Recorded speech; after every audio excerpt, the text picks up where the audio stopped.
السلام علیکم ورحمت الله 200 نمبر کور په هلمند ولایت نادعلي ولسوالۍ کې دا متفاوت ډول باندې دا کورونه دي. تاسو ته موږ مخکې هم ویلي وو چې موږ یو کوټه به یو اشپزخانه او تشناب هغه اوس هم شته، ولې الحمدلله نو اوس دغسې اوږده اوږده کورونه چې هغه کې کمود او تشناب هم وي، تاسو راشئ غټ غټ کورونه دي که نه.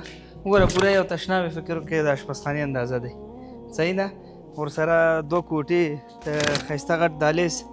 السلام علیکم قاري صاحب، ښې خیرت دی، په خیر جوړ څال دی قاري صاحب. دغه کور چې موږ چاته جوړ کړی مستحق دي که نه؟ دا راته ډېر مستحق دي، دا کوچني کوچني یتیمان واړه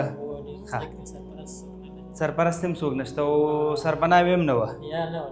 دا کلي نوم څه شی دی؟ دا یو دیش غربۍ غربۍ نادعلي ولسوالۍ. چانجیر. کور یې څنګه دی؟ ښه دی؟ ډېر شوداره ده، ډېر ښایسته ښایسته. داسې کور په دې کلي کې بل څوک لري؟ نشته که نه؟ نو څومره خوند کې چې یتیمان په کور کې داسې دا کور هم وځلیږي او الله ته خواست هم ځلیدونکي.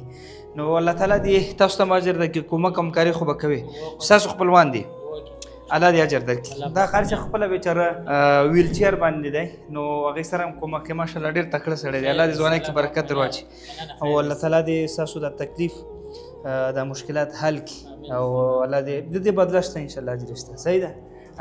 نو دا یو کوټه ده، راځئ دا به مو ګورو. ماشاءالله ده ښه ښایسته کوټه.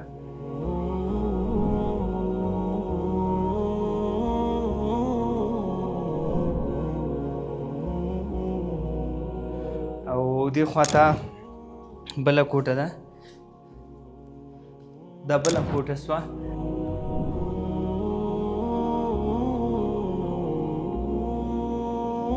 او دغه چې ده د اشپزخانې په حیث باندې هم استفاده ترې کېږي، هغه د کاسې او دا شیان استخه. دا ډېر جالبه وي که نه؟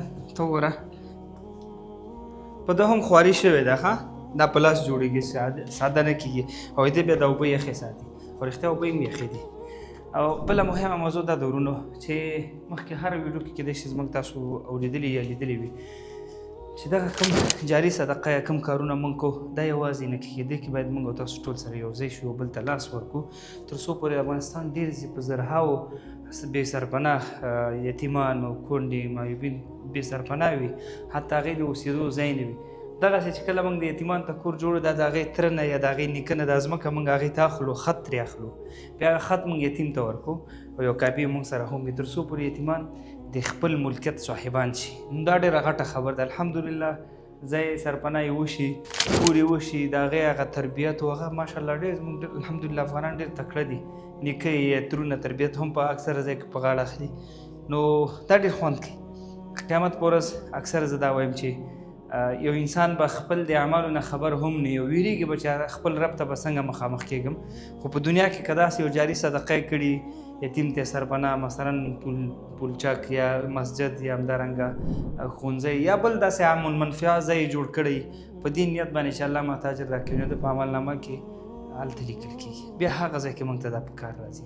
هغسې ورځ دلته لمر و، لږ مخکې ودرېدم ویې سوځولم چې هلته لمر څو نېزې راښکته وي او پلار له زوی نه تښتي، زوی له پلاره تښتي، مور له اولاده تښتي، اولاد له موره تښتي. زه اکثره دا آیت شریف وایم که نه، یوم یفر المرء من اخیه و امه و ابیه و صاحبته و بنیه. نو هغسې ورځ کې چې بیا دا موږ ته په کار راځي، نو دا خو د قیامت هغه ګټه او په دنیا کې مال کې برکت، اولاد کې برکت، زړه کې سکون او اطمینان، دا ټول په دغسې کارونو راځي چې د یو چا په مخ باندې مسکا راولي او هغه خوشحاله تا ته به الله تعالی ډېر غټ سکون او اطمینان درکړي، صحیح ده. دغه وټساپ نمبر، دا لینکونه ځانونه ثبت کړئ. موږ په افغانستان کې د افغانستان ګوټ ګوټ ته ځانونه رسو تر څو پورې دې هېواد ته، دې بچیو ته، دې کونډو ته او دې ملت ته، دې امت ته یو څه وکړو. الله مو خوشحال لره. ډېره مننه. السلام علیکم ورحمت الله.